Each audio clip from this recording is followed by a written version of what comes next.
চোখ দিয়ে অশ্রু চলে আসছে। আজকে যে ওহুদের প্রান্তরে দাঁড়িয়ে আছে কথা বলছে আরামে নিভৃতে, সেখানে নবী ও সাহাবারা আরামে চলাফেরা করার নাই, কাফেরদের সাথে যুদ্ধ করেছেন, বিজয়ের জন্য যুদ্ধ করেছেন, জীবন দিয়েছেন, বিজয় এনে দিয়েছেন। আসসালামু আলাইকুম ওয়া রাহমাতুল্লাহি ওয়া বারাকাতুহু। ইন্নাল হামদুলিল্লাহ ওয়াসসালাতু ওয়াসসালামু আলা রাসূলিল্লাহ, আম্মা বাদ। আমরা এখন ওহুদ পাহাড়ের উপর অবস্থান করছি। আলহামদুলিল্লাহ, রাতের ওহুদ পাহাড়ের দৃশ্য, মনোমুগ্ধকর দৃশ্য আমার হৃদয়ে ছুঁয়ে যাচ্ছে।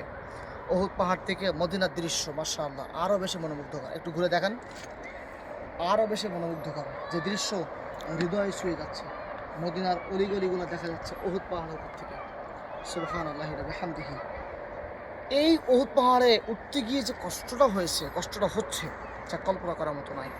ইসলামটা কি এত সহজ আসছে আমাদের মাঝে? ইসলামের বিজয় কি আমাদের মাঝে এমনি এমনি আসছে?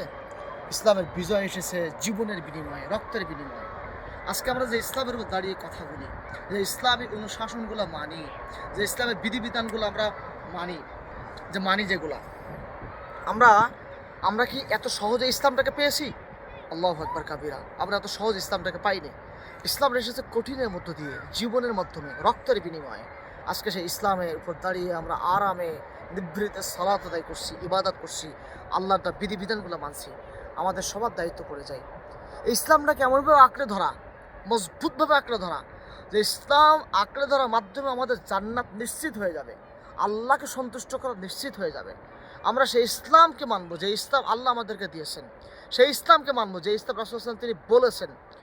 আজকে ওহুদ পাহাড়ে উঠছি আর ভাবছি যে এই ওহুদ পাহাড়ে যুদ্ধ দামামা বাজিয়েছিলেন আর রাসূল সাল্লাল্লাহু আলাইহি ওয়াসাল্লামের মতো সাহাবারা কি কষ্ট না করেছেন, যেখানে জীবন দিয়েছেন ৭০ জন সাহাবা, যেখানে জীবন দিয়েছেন একাধিক বিশিষ্ট সাহাবা, আল্লাহু আকবার কাবীরা, যেখানে রাসূল সাল্লাল্লাহু আলাইহি ওয়াসাল্লাম তিনি আহত হয়েছিলেন।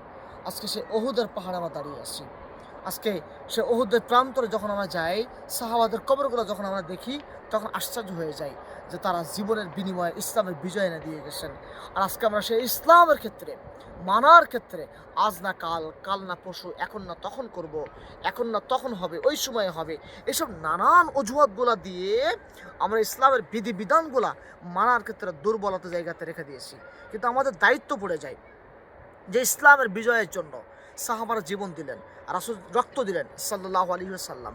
সেই ইসলামকে আঁকড়ে ধরতে হবে এমনভাবে যাতে করে কোনোভাবেই কোনো প্রকারে অপমান, অপদস্থ, লাঞ্ছনার সম্মুখে ইসলাম যেন না হয়।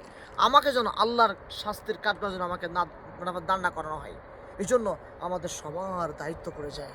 ওহুদের প্রান্তরে এসেছি, চোখ দিয়ে অশ্রু চলে আসছে। আজকে যে ওহুদের প্রান্তরে দাঁড়িয়ে আছে কথা বলছে আরামে নিভৃতে, সেখানে নবী ও সাহাবারা আরামে চলাফেরা করার নাই, কাফেরদের সাথে যুদ্ধ করেছেন, বিজয়ের জন্য যুদ্ধ করেছেন, জীবন দিয়েছেন, বিজয় এনে দিয়েছেন। এবং সে ইসলামের উপর দাঁড়িয়ে আমাদের সবার দায়িত্ব পড়ে যায় আমাদের ইসলামটাকে পরিপূর্ণভাবে মানা এবং মেনে নিজের ব্যক্তি জীবন, পারিবারিক জীবনে চলাফেরা করা এবং ইসলামটাকে সমাজে প্রতিষ্ঠা করার জন্য সর্বদাই আমাদেরকে কাজ করা। তবেই দেখবেন ইনশাআল্লাহ আল্লাহর পক্ষ থেকে শান্তি আসবে, তবেই দেখবেন ইনশাআল্লাহ আল্লাহর পক্ষ থেকে বারাকা আসবে, তবে আল্লাহ তাআলা সন্তুষ্ট হবেন। আসুন আমরা পবিত্র কোরআন এবং সহিহ হাদিস আলোকে জীবন করি এবং সকল বিধানকে বাতিল করে ওহির বিধান কায়েমের লক্ষ্যে আমরা সর্বদাই কাজ করি। আল্লাহ তাআলা আমাদের সে তৌফিক দান করুন। সকলে বলুন আমিন। আসসালামু আলাইকুম ওয়া রাহমাতুল্লাহি ওয়া বারাকাতুহু।